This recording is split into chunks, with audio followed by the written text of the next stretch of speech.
Salient features of American constitution. American കോൺസ്റ്റിറ്റ്യൂഷൻ്റെ പ്രധാന പ്രത്യേകതകൾ എന്തെല്ലാമെന്നാണ്.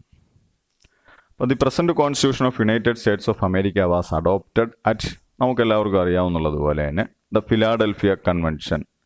1787 ഫിലാഡൽഫിയ കൺവെൻഷനിലാണ് അമേരിക്കൻ കോൺസ്റ്റിറ്റ്യൂഷനെ അഡോപ്റ്റ് ചെയ്തത്. അത് നിലവിൽ വന്നത് it came into force in 1789, 1789. അതിന് കാരണം എന്ന് പറഞ്ഞാൽ ഈ ഫിലാഡൽഫിയ കൺവെൻഷനിൽ അംഗീകരിക്കപ്പെട്ട അമേരിക്കൻ കോൺസ്റ്റിറ്റ്യൂഷനെ അവിടുത്തെ ഇൻഡിവിജ്വൽ സ്റ്റേറ്റുകൾ അംഗീകരിക്കേണ്ടതുണ്ടായിരുന്നു. അതിൻ്റെ റിക്വയർഡ് നമ്പേഴ്സ് ഓഫ് സ്റ്റേറ്റ്സ് അംഗീകരിച്ച് തീരുന്നത് 1789. അപ്പോൾ എന്ത് തന്നെയായാലും ഈ കോൺസ്റ്റിറ്റ്യൂഷൻ്റെ പ്രത്യേകത എന്ന് പറയുന്നത് ലോകത്തിലെ ഏറ്റവും ബ്രീഫസ്റ്റ് കോൺസ്റ്റിറ്റ്യൂഷനാണ്, ഏറ്റവും ചെറിയ കോൺസ്റ്റിറ്റ്യൂഷനാണ് അമേരിക്കൻ കോൺസ്റ്റിറ്റ്യൂഷൻ എന്ന് പറയുന്നത്. അപ്പോൾ അതിന് യഥാർത്ഥത്തിൽ originally it consisted of 7 articles, ആകെ 7 ആർട്ടിക്കിൾസ് ആണ് അതിനകത്തുണ്ടായിരുന്നത്. പക്ഷേ 1992 വരെയുള്ള കാലഘട്ടം പരിശോധിച്ച് നോക്കുമ്പോൾ ഇപ്പോൾ അതിനകത്ത് 27 അമെൻമെൻറ്റ്സും കൂടെ വന്നിട്ടുണ്ട്. അപ്പോൾ അമേരിക്കൻ കോൺസ്റ്റിറ്റ്യൂഷൻ 1992 വരെയുള്ള കാലഘട്ടമാണ് നമുക്ക് പരിശോധിക്കാൻ കഴിഞ്ഞത്. അതിനനുസരിച്ച് 1992 വരെ പരിശോധിക്കുമ്പോൾ 7 ആർട്ടിക്കിൾസും 27 അമെൻമെൻറ്റ്സുമാണ് അതിനകത്തുള്ളത്. അപ്പോൾ ഈ കോൺസ്റ്റിറ്റ്യൂഷൻ എന്ന് പറഞ്ഞാൽ the constitution presence A classic examples of its rigidity. വളരെ കടുപ്പമുള്ള ഭരണഘടനാ ഭേദഗതിക്ക് വളരെ ബുദ്ധിമുട്ടുള്ള ഒരു കോൺസ്റ്റിറ്റ്യൂഷനാണിത്. സെപ്പറേഷൻ ഓഫ് പവർ, അതുപോലെ തന്നെ ഈ ജുഡീഷ്യറിക്കുള്ള പ്രാധാന്യം തുടങ്ങിയ കാര്യങ്ങളെല്ലാം തന്നെ അമേരിക്കൻ ഭരണഘടനയുടെ പ്രത്യേകതയെ മുന്നിലേക്ക് വയ്ക്കുന്ന കാര്യങ്ങളാണ്. അപ്പോൾ എന്തൊക്കെയാണ് അതിൻ്റെ പ്രധാന പ്രത്യേകതകളെന്ന് നമുക്ക് നോക്കിക്കഴിഞ്ഞാൽ, ഒന്നാമതായിട്ട് നമുക്കറിയാം അതിൻ്റെ റിട്ടൺ ക്യാരക്ടറാണ് അതിൻ്റെ ഏറ്റവും പ്രധാനപ്പെട്ട സംഗതി. Written character, American constitution is in A written form. അപ്പോൾ ബാക്കിയുള്ള എല്ലാ ഫെഡറൽ കോൺസ്റ്റിറ്റ്യൂഷൻസിനെ പോലെ തന്നെ, like other federal constitutions in the world, the American constitution is written in form. It is the brief document consisting of 7 articles and now 27 amendments. It was in fact a model of draftsmanship, constitutional elegance, of brevity and of apparent clarity. അപ്പോൾ ഈ 7 article കൊണ്ട് ഒരു ഭരണഘടന നിലനിർത്താൻ പറ്റുമോ എന്ന് ചോദിച്ചാൽ അതിന് സംശയമുണ്ട്. സംശയിക്കേണ്ട കാര്യമില്ല. അതൊരു സ്കെലിട്ടണായിട്ട് വർക്ക് ചെയ്യും. ഭരണം എങ്ങനെ നയിക്കണം എന്നുള്ളതിൻ്റെ സ്കെലിട്ടണായിട്ട് വർക്ക് ചെയ്യും. ബാക്കി കാര്യങ്ങളെല്ലാം തന്നെ അവിടുത്തെ കോൺഗ്രസ് നിയമത്തിലൂടെയും പിന്നെ ഭരണഘടനയുടെ വ്യാഖ്യാനത്തിലൂടെ കോടതികളും ഒക്കെ നിർവഹിച്ച് ആ ഭരണഘടനയ്ക്ക് കാര്യമായ പുരോഗതി ഉണ്ടാക്കിയിട്ടുണ്ട്. ഇനി അതിൻ്റെ ഏറ്റവും പ്രധാന പ്രത്യേകത എന്ന് പറയുന്നത്, രണ്ടാമത്തെ അതിൻ്റെ പ്രത്യേകത റിജിഡിറ്റിയാണ്. മൂന്നാമത് അതിൻ്റെ പ്രത്യേകത എന്ന് പറയുന്നത് ഫെഡറൽ ക്യാരക്ടറാണ്. നാലാമതായി സുപ്രീമസി ഓഫ് ദ കോൺസ്റ്റിറ്റ്യൂഷനാണ്. അഞ്ചാമതായി സെപ്പറേഷൻ ഓഫ് പവേഴ്സ് ആണ്. ആറാമതായി ചെക്സ് ആൻഡ് ബാലൻസസ് ആണ്. ഏഴാമതായി ബിൽ ഓഫ് റൈറ്റ്സ് ആണ്. എട്ടാമതായി ജുഡീഷ്യൽ റിവ്യൂ ആണ്. ഒമ്പതാമതായി അതിൻ്റെ പ്രത്യേകത റിപ്പബ്ലിക്കനിസമാണ്. പത്താമതായി പ്രസിഡൻഷ്യൽ ഫോം ഓഫ് ഗവൺമെൻറ് ആണ് അമേരിക്ക അഡോപ്റ്റ് ചെയ്തിരിക്കുന്നത്. 11ാമതായി ഡ്യുവൽ സിറ്റിസൺഷിപ്പാണ് അതിൻ്റെ മറ്റൊരു പ്രത്യേകത. 12ാമതായി പോപ്പുലർ സോവറിറ്റി ആണ് അമേരിക്കൻ കോൺസ്റ്റിറ്റ്യൂഷൻ്റെ മറ്റൊരു പ്രത്യേകത. പിന്നെ അവിടുത്തെ മറ്റെങ്ങും കാണാത്തൊരു പ്രത്യേകതയാണ് സ്പോയിൽ സിസ്റ്റം നിലനിൽക്കുന്ന ഒരു രാജ്യമാണ്. 13ാമതായി അതിനെ നമുക്കൊരു പ്രത്യേകതയായി കാണിക്കാം. പിന്നെ 14ാമതായി ബൈക്യാമറൽ ലെജിസ്ലേച്ചറാണ് അവിടെയുള്ളത്. അങ്ങനെ ഇപ്പോൾ 14 പ്രത്യേകതകളെ നമുക്ക് എന്തൊക്കെയാണ് എന്ന് ചെറിയ തരത്തിലൊന്ന് നോക്കാം. അപ്പോൾ റിട്ടൺ ക്യാരക്ടർ എന്നാൽ എന്തെന്ന് നമ്മൾ പറഞ്ഞു കഴിഞ്ഞു. രണ്ടാമതായി റിജിഡിറ്റി. അപ്പോൾ 1992 വരെയുള്ള കാലഘട്ടം നമ്മൾ പരിശോധിച്ച് നോക്കിക്കഴിഞ്ഞാൽ 1992 27th അമെൻമെൻറ്റ് നടക്കുന്നത്. അപ്പോൾ യുണൈറ്റഡ് സ്റ്റേറ്റിൻ്റെ കോൺസ്റ്റിറ്റ്യൂഷനാണ് is the most rigid constitution in the world. It can be amended by a lengthy and cumbersome process. അപ്പോൾ അത് വളരെ കഷ്ടപ്പെട്ട് മാത്രമേ, അല്ലെങ്കിൽ വളരെ ഒരു നീളമുള്ള വലിയ പ്രോസസ്സിലൂടെ മാത്രമേ ഭരണഘടന ഭേദഗതി ചെയ്യാൻ കഴിയുള്ളൂ. ഇപ്പോൾ എങ്ങനെയെങ്കിലും ഒരു ഭരണഘടന ഭേദഗതി കൊണ്ടുവന്നു കഴിഞ്ഞാൽ തന്നെ every amendment which can be moved in 2 different ways must be ratified by 3/4 of the states. അമേരിക്കയിലെ ഘടക യൂണിറ്റുകൾ, അതായത് അവിടുത്തെ സ്റ്റേറ്റുകൾ അല്ലെങ്കിൽ അവിടുത്തെ സംസ്ഥാനങ്ങളിൽ 4/3 സംസ്ഥാനങ്ങളും അതിനെ അംഗീകരിക്കുക എന്നുള്ളതാണ് അതിൻ്റെ ഏറ്റവും പ്രധാനപ്പെട്ട പ്രശ്നം. അപ്പം അത് കാണുമ്പോൾ തന്നെ അറിയാം, സംസ്ഥാന നിയമസഭകളുടെ 4/3 സഭകളും, സംസ്ഥാനത്തിൻ്റെ ലെജിസ്ലേറ്റീവ് അസംബ്ലീസിന് 4/3 സഭകളും ഇത് അംഗീകരിക്കുക എന്ന് പറഞ്ഞാൽ തന്നെ വളരെ ബുദ്ധിമുട്ടുള്ളൊരു കാര്യമാണ്. അപ്പം അതുകൊണ്ട് തന്നെ നാളിതുവരെ നോക്കുമ്പോൾ അമേരിക്കൻ ഭരണഘടനയിൽ എന്ത് ചെയ്തിട്ടുണ്ട്? 27 അമെൻമെൻറ്റുകളാണ് കൊണ്ടുവരാനായി കഴിഞ്ഞിട്ടുള്ളത്. അപ്പോൾ എന്തായാലും ഇതിന് ഇത്രയും പിന്നെ ബുദ്ധിമുട്ടുണ്ടെങ്കിൽ പോലും despite its rigidity the constitution has been able to adapt itself to the changing circumstances. എന്തു തന്നെ ആയിരുന്നാലും മാറി വരുന്ന സാഹചര്യങ്ങൾക്കനുസരിച്ച് പൊരുത്തപ്പെട്ടു പോകാനുള്ള കഴിവ് അമേരിക്കൻ ഭരണഘടനയും അവിടുത്തെ നിയമനിർമ്മാണ സഭകളും ബാക്കി സഭകളും എല്ലാം കാണിച്ചിട്ടുണ്ട് എന്നുള്ളത് മറ്റൊരു കാര്യം. ഇനി മൂന്നാമത്തെ അതിൻ്റെ സ്വഭാവം എന്ന് പറയുന്നത് ഫെഡറൽ ക്യാരക്ടറാണ്. അപ്പോൾ American constitution is in federal character. It was originally A federation of 13 States. നമുക്കറിയാം ഇപ്പോൾ അതിനകത്തുള്ളത് 50 സ്റ്റേറ്റാണ്. അവസാനം 1959 ഹവായിയും കൂടെ ചേരുമ്പോൾ അവിടെ 50 സ്റ്റേറ്റായി മാറിക്കഴിഞ്ഞു. അപ്പോൾ കോൺസ്റ്റിറ്റ്യൂഷൻ എന്ന് പറഞ്ഞാൽ a constitutional division of powers has been made between the centre and federating units. അപ്പോൾ ഭരണഘടന തന്നെ കേന്ദ്രവും ഫെഡറേറ്റിംഗ് യൂണിറ്റ്സും തമ്മിലുള്ള അധികാരത്തിനെ കൃത്യമായി വിഭജിച്ച് നൽകിയിട്ടുണ്ട് എന്നുള്ളതാണ്. അപ്പോൾ ഈ ഫെഡറൽ ക്യാരക്ടർ എങ്ങനെയാണ് ഇവിടെ വരിക എന്ന് പറഞ്ഞാൽ, ഇപ്പോൾ നമുക്കറിയാം നമ്മുടെ ഇന്ത്യൻ ഭരണഘടനയുടെ അധികാര വിഭജനം നമുക്കെടുക്കുമ്പോൾ കേന്ദ്രത്തിനുള്ള അധികാരം, സംസ്ഥാനത്തിനുള്ള അധികാരം, ഇവർക്ക് രണ്ടുപേർക്കും ഒരുമിച്ച് ഉപയോഗിക്കാൻ പറ്റുന്ന മൂന്നാമതൊരു കൺകറന്റ് ലിസ്റ്റ്, നാലാമതായി ഇനി ഇവരുടെ ഇതിലൊന്നിലും പെടാത്ത ഒരു അധികാരമാണ് റെസ്യൂജറി പവേഴ്സ് എന്ന് പറയും, ഒന്നിലും മെൻഷൻ ചെയ്യാത്തുള്ള. ഈ റെസ്യൂജറി പവർ എന്ന് പറഞ്ഞാൽ ഇന്ത്യയിൽ അത് കേന്ദ്ര ഗവൺമെന്റിലാണ്. പക്ഷെ അമേരിക്കയിൽ അങ്ങനെയല്ല. The constitution enumerates the powers of the centre and leaves the residuary powers to be exercised by the federating states. അപ്പോൾ റെസ്യൂജറി പവേഴ്സ് എക്സസൈസ് ചെയ്യാനുള്ള അധികാരം അമേരിക്കയിൽ അത് ഫെഡറേറ്റിംഗ് സ്റ്റേറ്റ്സിനാണ്, അതായത് സ്റ്റേറ്റിനാണ് കൊടുത്തിരിക്കുന്നത്. അപ്പം അതുകൊണ്ട് തന്നെ അവിടുത്തെ ഈ റെസ്യൂജറി പവേഴ്സ് സ്റ്റേറ്റ് വെച്ചിരിക്കുന്നത് കൊണ്ട് തന്നെയാണ് അതിൻ്റെ ആ ഒരു ഫെഡറൽ ക്യാരക്ടർ ഇത്രയും ശക്തമായി നമുക്ക് പറയാൻ പറ്റുന്നത്. നാലാമതായി അവിടുത്തെ പ്രത്യേകത എന്ന് പറയുന്നത് സുപ്രീമസി ഓഫ് ദ കോൺസ്റ്റിറ്റ്യൂഷൻ.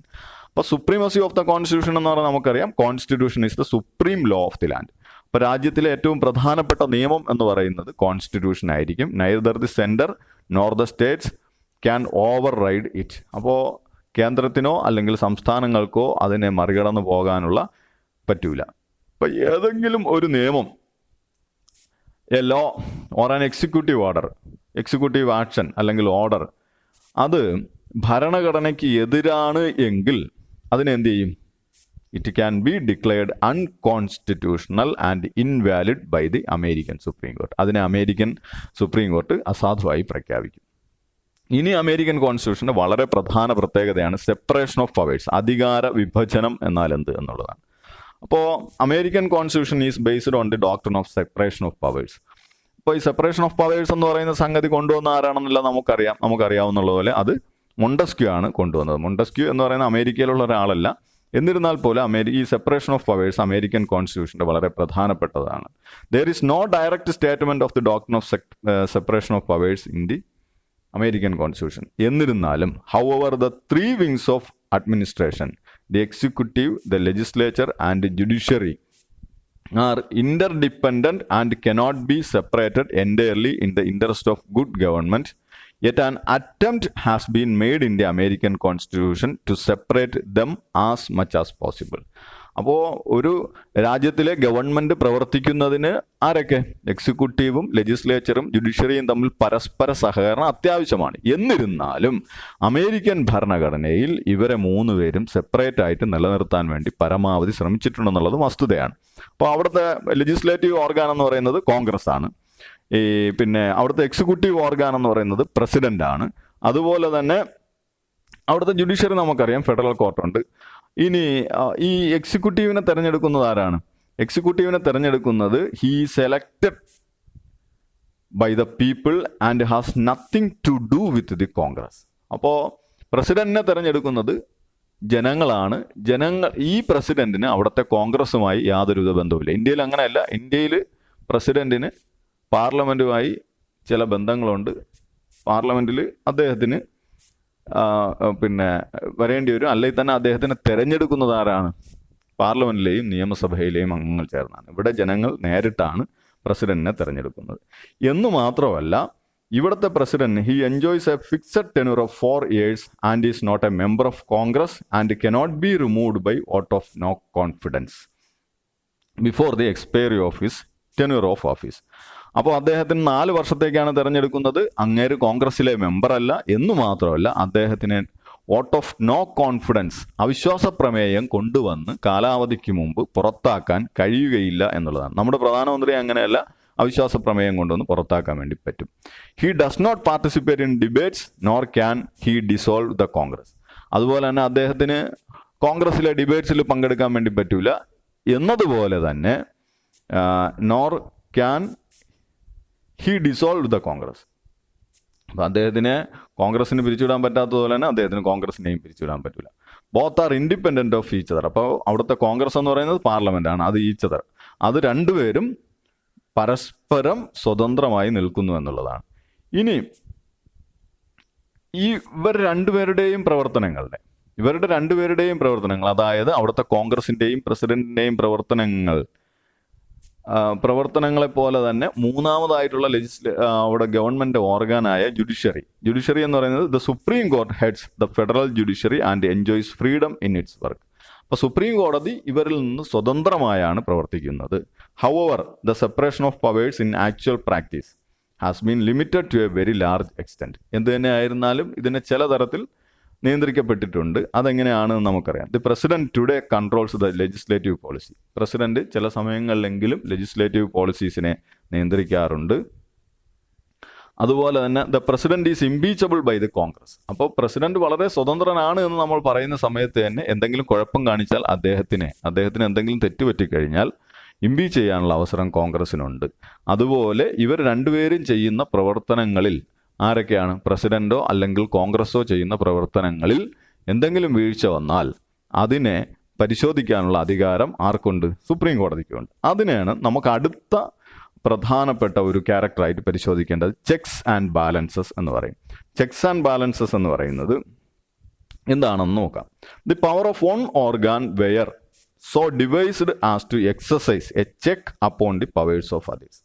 അപ്പോൾ അമേരിക്കയിലെ ഒരു ഓർഗാൻ, എക്സിക്യൂട്ടീവും ലെജിസ്ലേച്ചറും ജുഡീഷ്യറിയും പരസ്പരം മറ്റുള്ള ഓർഗാനെ നിയന്ത്രിക്കുന്ന തരത്തിൽ പ്രവർത്തിക്കുന്നതിനെയാണ് ചെക്സ് ആൻഡ് ബാലൻസസ് എന്ന് പറയുന്നത്. ചെക്ക് ചെയ്യുക എന്ന് പറഞ്ഞാൽ നിയന്ത്രിക്കുക.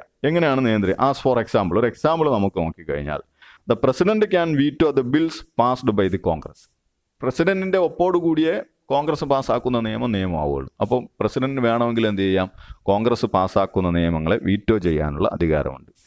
The senate shares with the president his power of making appointments to various federal offices and conclusion of treaties with foreign states. അതുപോലെ തന്നെ പ്രസിഡന്റ് നടത്തുന്ന ചില ഫെഡറൽ നിയമനങ്ങളും വിദേശ രാജ്യങ്ങളുമായി ഉണ്ടാക്കുന്ന കരാറുകളും സെനറ്റും കൂടി അംഗീകരിച്ചാൽ മാത്രമേ അത് അംഗീകരിക്കപ്പെട്ട ഒരു സംഗതിയായി മാറുകയുള്ളൂ. അതുപോലെ തന്നെ പ്രസിഡന്റ് ഉണ്ടാക്കുന്ന എല്ലാ ട്രീറ്റീസും, all such treaties must be ratified by 2/3 majority in the states. അപ്പോൾ പ്രസിഡന്റ് കൺക്ലൂഡ് ചെയ്യുന്ന എല്ലാ ഉടമ്പടികളും 3/2 ഭൂരിപക്ഷത്തോടുകൂടി സെനറ്റ് അംഗീകരിച്ചാൽ മാത്രമേ നിയമമായി മാറൂ. അപ്പോൾ പ്രസിഡന്റിനെ ആര് ചെക്ക് ചെയ്യുന്നു? സെനറ്റ് ചെക്ക് ചെയ്യുന്ന അവസ്ഥയിലേക്ക് വന്നു. Through this power, the Senate controls the internal administration and external policy of the President. ഇനി ജുഡീഷ്യറി എങ്ങനെയാണ് ഇതിനെ കൺട്രോൾ ചെയ്യുന്നത് നോക്കാം. The organisation of judiciary is determined by the Congress and the judges of the Supreme Court are appointed by the president with the consent of the state. എങ്ങനെ ആയിരിക്കണം ജുഡീഷ്യറിയുടെ പ്രവർത്തനങ്ങൾ എന്നുള്ളത് നിയമം വഴി നിശ്ചയിക്കാനുള്ള അധികാരം കോൺഗ്രസിനുണ്ട്. അതുപോലെ തന്നെ ജഡ്ജിമാരെ പ്രസിഡന്റ് അപ്പോയിന്റ് ചെയ്യുകയും ചെയ്യുന്നു. ആരുടെ സമ്മതത്തോടുകൂടി? സെനറ്റിന്റെ കൺസെന്റോടുകൂടി പ്രസിഡന്റ് അപ്പോയിന്റ് ചെയ്യുകയും ചെയ്യുന്നു. The supreme Court can declare the laws passed by the Congress and executive action taken by the president ultra vires. അപ്പോൾ കോൺഗ്രസിന്റെ നിയമങ്ങളെയും പ്രസിഡന്റിന്റെ പ്രവർത്തനങ്ങളെയും നിയന്ത്രിക്കാനുള്ള അധികാരം സുപ്രീം കോടതിക്കുണ്ട്. ഇപ്പൊ ഇവർ ചെയ്യുന്ന കാര്യങ്ങൾ ഭരണഘടനയ്ക്ക് വിരുദ്ധമാണെന്ന് തോന്നിക്കഴിഞ്ഞാൽ അതിനെ അസാധുവായി പ്രഖ്യാപിക്കാനുള്ള അധികാരം പ്രസിഡന്റ്. ഇനി വളരെ പ്രധാനപ്പെട്ട മറ്റൊരു ഭരണഘടനയുടെ പ്രത്യേകതയാണ് ബിൽ ഓഫ് റൈറ്റ്സ്. സുപ്രീം കോടതിക്കാണ്. അമേരിക്കൻ ഭരണഘടനയുടെ ബിൽ ഓഫ് റൈറ്റ്സ് നോക്കിയിട്ടാണ് നമ്മുടെ ഇന്ത്യൻ ഭരണഘടനയിലെല്ലാം മൗലിക അവകാശങ്ങളെ ഉൾപ്പെടുത്തിയിരിക്കുന്നത്. അമേരിക്കൻ കോൺസ്റ്റിറ്റ്യൂഷൻ ഒറിജിനലി നിലവിൽ വരുമ്പോൾ ഈ ബിൽ ഓഫ് റൈറ്റ്സ് ഉണ്ടായിരുന്നില്ല. അപ്പോൾ അമേരിക്കൻ കോൺസ്റ്റിറ്റ്യൂഷൻ എന്ന് പറയുന്നത് അവിടുത്തെ ജനങ്ങൾക്ക് the constitution guarantees fundamental rights of person, property and liberty. ഇതെല്ലാം അവർ ഗ്യാരണ്ടി ചെയ്യുന്നുണ്ട്. It is however not worthy that these rights were incorporated in the constitution by a number of അമെൻമെന്റ്സ് effected after the constitution was promulgated. അപ്പോൾ ഭരണഘടന നിലവിൽ വന്നതിന് ശേഷം വന്ന 10 അമെൻമെന്റുകളിലൂടെയാണ് ഈ ബിൽ ഓഫ് റൈറ്റ്സ് അമേരിക്കൻ ഭരണഘടനയുടെ ഭാഗമായി വരുന്നത്. They were not enumerated in the original draft of the constitution but by subsequent അമെൻമെന്റ്സ്. അതായത് ആദ്യത്തെ 10 അമെൻമെന്റുകളാണ് ഇൻഡിവിജ്വൽ ലിബർട്ടിയെ എഫക്റ്റീവായിട്ട് സേഫ് ഗാർഡ് ചെയ്യുന്നതിന് വേണ്ടി അമേരിക്കൻ ഭരണഘടനയിൽ ബിൽ ഓഫ് റൈറ്റ്സ് കൂട്ടിച്ചേർത്തത്. The rights of citizens are enforceable by recourse to the judiciary. These rights can be modified or suspended except by a constitutional amendment. അപ്പോൾ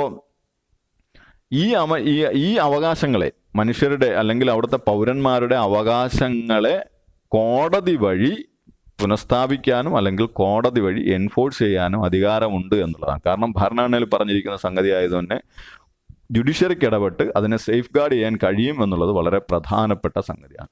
ഇനി ഇതിന് പാർലമെന്റിന്റെ മിയർ ഒരു ലോ കൊണ്ട് അവിടുത്തെ ജനങ്ങളുടെ മൗലികാവകാശങ്ങളെ നിയന്ത്രിക്കാൻ വേണ്ടി പറ്റുകയില്ല. അതിന് ഭരണഘടന ഭേദഗതി ചെയ്യുക തന്നെ വേണം.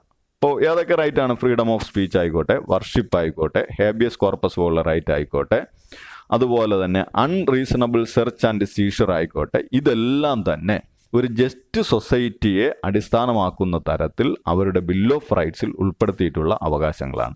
ഇനി അടുത്ത അമേരിക്കൻ ഭരണഘടനയുടെ മറ്റൊരു പ്രധാന പ്രത്യേകതയാണ് judicial review.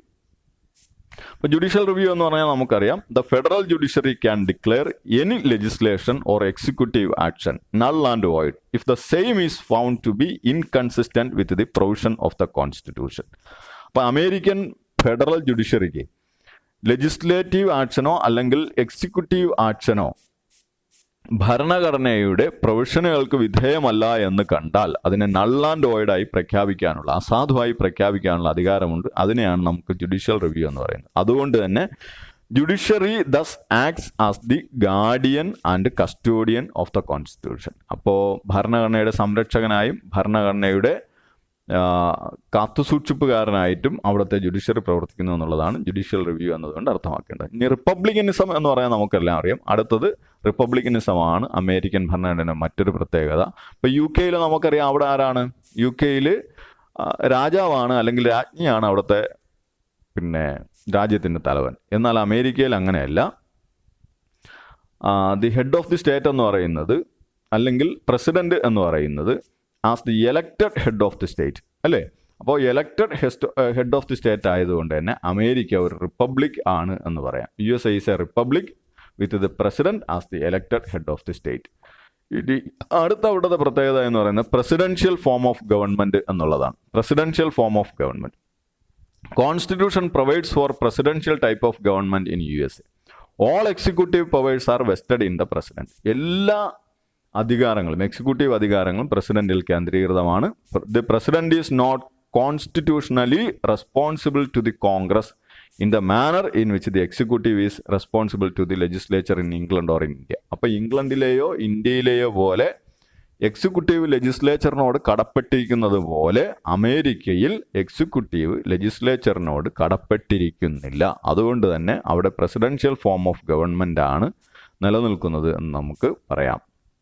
He does not attend the legislature's sessions nor initiates legislation directly nor answer questions. അപ്പോൾ പാർലമെന്റിൽ അദ്ദേഹത്തിന് പങ്കെടുക്കുകയോ അല്ലെങ്കിൽ പാർലമെന്റിൽ അദ്ദേഹം നിയമനിർമ്മാണ പ്രക്രിയകൾക്ക് തുടക്കം കുറിക്കുകയോ പാർലമെന്റിലെ ചോദ്യങ്ങൾക്ക് ഉത്തരം പറയുകയോ ചെയ്യേണ്ട കാര്യം പ്രസിഡന്റിനില്ല. പാർലമെന്റ് എന്ന് പറയുമ്പോൾ അവിടുത്തെ കോൺഗ്രസ് ആണ്.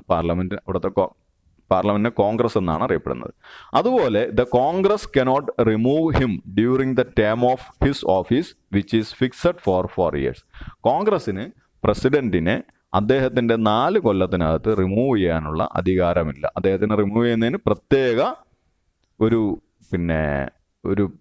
പ്രത്യേക പേര് തന്നെയുണ്ട്. അതിനാണ് നമുക്ക് പറയുന്നത് ഇംപീച്ച്മെന്റ് പ്രോസസ് എന്ന് പറയുന്നത്. ഇനി the members of his cabinet. പ്രസിഡന്റിന്റെ മെമ്പേഴ്സ്, ക്യാബിനറ്റിലെ മെമ്പേഴ്സ് എന്ന് പറയുന്നത് are neither members of the Congress nor answerable to it. അപ്പോൾ പ്രസിഡന്റിന്റെ ക്യാബിനറ്റിന് ഒരിക്കലും കോൺഗ്രസിനോട് യാതൊരുവിധ വിധേയത്വവുമില്ല. അതുകൊണ്ട് തന്നെ കോൺഗ്രസിനോട് അവർക്ക് ഉത്തരം പറയേണ്ട കാര്യവുമില്ല. അതുകൊണ്ട് തന്നെ അമേരിക്കൻ പ്രസിഡന്റിന്റെ ക്യാബിനറ്റിനെ നമ്മൾ എന്താണ് വിളിക്കുന്നത്? സാധാരണഗതിയിൽ അതിന് family of the president or his kitchen cabinet എന്നൊക്കെയാണ് വിളിക്കുന്നത്. ഇനി ഡ്യുവൽ സിറ്റിസൺഷിപ്പാണ് അമേരിക്കൻ കോൺസ്റ്റിറ്റ്യൂഷന്റെ മറ്റൊരു പ്രത്യേകത. An American is the citizen of the USA as also of the state where he or she is domiciled. അപ്പോൾ ഒരു അമേരിക്കയിലെ പൗരനെ സംബന്ധിച്ച് അമേരിക്കൻ പൗരൻ 2 തരം പൗരത്വമുള്ള ആളുകളാണ്. ഒന്ന് അദ്ദേഹത്തിൻ്റെ അമേരിക്കൻ പൗരത്വവും, രണ്ടാമത് അദ്ദേഹം ജനിച്ച ഏത് സംസ്ഥാനമാണോ ആ സംസ്ഥാനത്തിലെ അല്ലെങ്കിൽ എവിടെയാണോ താമസിക്കുന്നത് ആ സംസ്ഥാനത്തിലെ പൗരത്വം. അങ്ങനെ 2 തരം പൗരത്വമുള്ള ഒരു രാജ്യമാണ് അമേരിക്കൻ പൗരത്വം. പിന്നെ പോപ്പുലർ സോവറിറ്റി ആണ് 2 അവിടുത്തെ പ്രധാനപ്പെട്ട സംഗതി. അപ്പോൾ ജനങ്ങളുടെ പരമാധികാരത്തിനെ അംഗീകരിക്കുന്ന രാജ്യമാണ് അമേരിക്ക. അപ്പോൾ the American constitution is based on popular sovereignty. The preamble of the constitution എന്താണ് പറയുന്നത്? അമേരിക്കൻ ഭരണഘടനയുടെ പ്രിയാമ്പിൾ തുടങ്ങുന്നത് തന്നെ we the people of United States in order to form a more perfect union, establish justice, ensure domestic tranquility, provide for the common defence, promote the general welfare and secure the blessing of liberty to ourselves and posterity എന്നെല്ലാം പറഞ്ഞാണ് American ഭരണഘടന തുടങ്ങുന്നത്. അപ്പോൾ popular സോവറിറ്റിയിലാണ് അവർ വിശ്വസിക്കുന്നത്. ഇനി American ഭരണഘടനയുടെ ഏറ്റവും പ്രധാനപ്പെട്ട മറ്റൊരു പ്രത്യേകതയാണ് സ്പോയിൽ സിസ്റ്റം എന്ന് പറയുന്നത്. എന്താണ് സ്പോയിൽ സിസ്റ്റം എന്ന് പറയുന്നത്? അതായത് a government office was considered as a spoil for the services rendered to the prospective president. ഇനി വരാൻ പോകുന്ന പ്രസിഡന്റിനെ സംബന്ധിച്ച് നിലവിലിരിക്കുന്ന ഗവൺമെൻറ് ഓഫീസുകളും അതിലെ ഉദ്യോഗസ്ഥന്മാരുമെല്ലാം ഉപയോഗശൂന്യമായി മാറുന്നു എന്നുള്ളതാണ് സ്പോയിൽ സിസ്റ്റം എന്നതുകൊണ്ട് അർത്ഥമാക്കേണ്ടത്. അപ്പം വരാൻ പോകുന്ന പ്രസിഡന്റിന് നിലവിലിരിക്കുന്ന ഗവൺമെൻറ് ഓഫീസുകളും ഗവൺമെൻറ് ഉദ്യോഗസ്ഥന്മാരുമെല്ലാം അനാവശ്യമായി മാറും അല്ലെങ്കിൽ ഉപയോഗശൂന്യമായി മാറുന്നു എന്നുള്ളതാണ് സ്പോയിൽ സിസ്റ്റം എന്നുള്ളതുകൊണ്ട് അർത്ഥമാക്കേണ്ടത്. അതുകൊണ്ട് തന്നെ hence so long as A particular president was in office he had his supporters in all office and they strove their best to ensure his election or re-election. അപ്പോൾ ഒരു പ്രസിഡന്റ് അധികാരത്തിൽ തുടരുന്ന സമയത്ത് അദ്ദേഹത്തിൻ്റെ അനുകൂലികളായിരിക്കും മിക്കവാറും എല്ലാ ഓഫീസുകളിലെയും ഉദ്യോഗസ്ഥന്മാരായി വർക്ക് ചെയ്യുക. ഈ ഉദ്യോഗസ്ഥന്മാർ എന്ത് ചെയ്യും? അവരവരുടെ പരമാവധി നല്ല ശ്രമങ്ങൾ കാഴ്ചവെച്ച് അദ്ദേഹത്തിനെ വീണ്ടും വീണ്ടും ഇലക്ഷനിൽ ജയിപ്പിക്കാനുള്ള പരിപാടികൾ ചെയ്തുകൊണ്ടിരിക്കും എന്നുള്ളതാണ് സ്പോയിൽ സിസ്റ്റം എന്നുകൊണ്ട് അർത്ഥമാക്കുന്നത്. If their party was ousted in the next election they had to tender their resignation and the new president had to keep their substitutes in those key offices. അപ്പോൾ അടുത്ത ഇലക്ഷനിൽ ഇവരുടെ പാർട്ടി ഒരുപക്ഷെ തോറ്റുപോവുകയാണ് എങ്കിൽ ഇപ്പോൾ നിലവിലുള്ള പ്രസിഡന്റിൻ്റെ ആളുകളെല്ലാം ഓഫീസിൽ നിന്ന് രാജിവെക്കുകയും പുതിയ പ്രസിഡന്റിൻ്റെ ആളുകൾ ആ ഓഫീസിലെ കീ പോസ്റ്റുകളിലേക്ക് കടന്നു വരികയും ചെയ്യും. ഇതെന്ത് തന്നെ ആയാലും അമേരിക്കയിൽ വർഷങ്ങളായി നിലനിന്ന ഒരു പ്രാക്ടീസാണ്. അതെന്തിന് കാരണമായി? It led to inefficiency and corruption. അത് ഇൻഎഫിഷ്യൻസിക്കും കറപ്ഷൻസിനും കാരണമായതുകൊണ്ട് തന്നെ ഒരു പെൻഡിൽട്ടൺ ആക്ട് 1883 എന്ന് പറയുന്ന ഒരു നിയമം അവിടെ പാസ്സാക്കേണ്ടി വന്നു. PENDLETON act 1883 was passed to put a stop to this spoil system. എന്ന് പറഞ്ഞാൽ ഇത് അവസാനിപ്പിക്കുന്നതിന് വേണ്ടി ഇങ്ങനൊരു നിയമം പാസ്സാക്കി. അതിനുശേഷം 80% of such offices were to be filled through competitive examination. 80% government പോസ്റ്റുകൾ മത്സര പരീക്ഷകളിലൂടെ നികത്താൻ വേണ്ടി ഈ പെൻഡിൽട്ടൺ ആക്ടിന് ശേഷം തീരുമാനിച്ചു. എന്നാലും സ്പോയിൽ സിസ്റ്റം ഇപ്പോഴും 20% ഗവൺമെൻറ് ഓഫീസുകൾ, അത് വളരെ കീ ആയിട്ടുള്ള ഓഫീസുകളിൽ നിലനിൽക്കുന്നു എന്നുള്ളതാണ് വളരെ വസ്തുത. These officers are still the patronage of the American president. ഇനി അമേരിക്കൻ കോൺസ്റ്റിറ്റ്യൂഷൻ്റെ അവസാനത്തെ ഒരു പ്രത്യേകത എന്ന് പറയുന്നത് ബൈക്യാമറൽ ലെജിസ്ലേച്ചറാണ് അമേരിക്കൻ കോൺസ്റ്റിറ്റ്യൂഷനിലുള്ളത്. ദ്വിമണ്ഡല നിയമസഭയാണ് അവിടെ ഉള്ളത്. അപ്പോൾ അവിടുത്തെ നിയമസഭയുടെ പേര് നമുക്കറിയാം എന്താണ്? കോൺഗ്രസ്, അല്ലെങ്കിൽ അവരുടെ പാർലമെന്റിന്റെ പേരെന്താണ്? കോൺഗ്രസ് എന്നാണ് പറയുന്നത്. അപ്പോൾ USA has a bicameral legislature. Its lower house is termed as the House of Representatives, where the upper is upper house is known as the senate. അപ്പോൾ അവിടുത്തെ അധോസഭയെ നമ്മൾ ഹൗസ് ഓഫ് റെപ്രസെൻറ്റേറ്റീവ് എന്നറിയപ്പെടുന്നു. അതുപോലെ തന്നെ ഉപരിസഭയെ സെനറ്റ് എന്നും അറിയപ്പെടുന്നു. അപ്പർ ഹൗസ് ഓഫ് USA ബാക്കിയുള്ള ബാക്കി ലോകത്തെ മറ്റ് രാജ്യങ്ങളിലെ അപ്പർ ഹൗസിനെ അപേക്ഷിച്ച് വളരെ പവർഫുൾ ആയിട്ടുള്ള ഒരു ഹൗസാണ് അമേരിക്കയിലെ അപ്പർ ഹൗസ്, അതായത് സെനറ്റ് എന്ന് പറയുന്നത്. അതിന് ലെജിസ്ലേറ്റീവ് ആക്ഷൻസ് ഉണ്ട്, എക്സിക്യൂട്ടീവ് ആക്ഷൻസ് ഉണ്ട്, ജുഡീഷ്യൽ പവേഴ്സ് ഇതെല്ലാം ഉണ്ട്. പിന്നെ അതിൻ്റെ കാലാവധി എന്ന് പറയുന്നത് 6 വർഷമാണ്. Its tenure is 6 years, unlike that of lower house which is elected only for 2 years. അപ്പോൾ അവിടുത്തെ ഹൗസ് ഓഫ് റെപ്രസെൻറ്റേറ്റീവ്സിനെ 2 കൊല്ലത്തേക്ക് തിരഞ്ഞെടുക്കുമ്പോൾ സെനറ്റിലെ മെമ്പേഴ്സിൻ്റെ കാലാവധി എന്ന് പറയുന്നത് 6 വർഷത്തേക്കാണ്. ഇനി വളരെ ചെറിയ ഒരു ഹൗസാണ് സെനറ്റ് എന്ന് നമുക്ക് പറയാൻ കഴിയും. ഏകദേശം 100 മെമ്പേഴ്സാണ് അതിനകത്തുള്ളത്. 100 മെമ്പർമാരാണ് സെനറ്റിലുള്ളത് എങ്കിൽ അവിടുത്തെ ലോവർ ഹൗസായ ഹൗസ് ഓഫ് റെപ്രസെൻറ്റേറ്റീവ്സിൽ 435 മെമ്പേഴ്സാണുള്ളത്. അപ്പോൾ ഇതൊക്കെയാണ് പ്രധാനപ്പെട്ട അമേരിക്കൻ കോൺസ്റ്റിറ്റ്യൂഷൻ്റെ വളരെ പ്രധാനപ്പെട്ട പ്രത്യേകതകൾ എന്ന് പറയുന്നത്. Okay, thank you.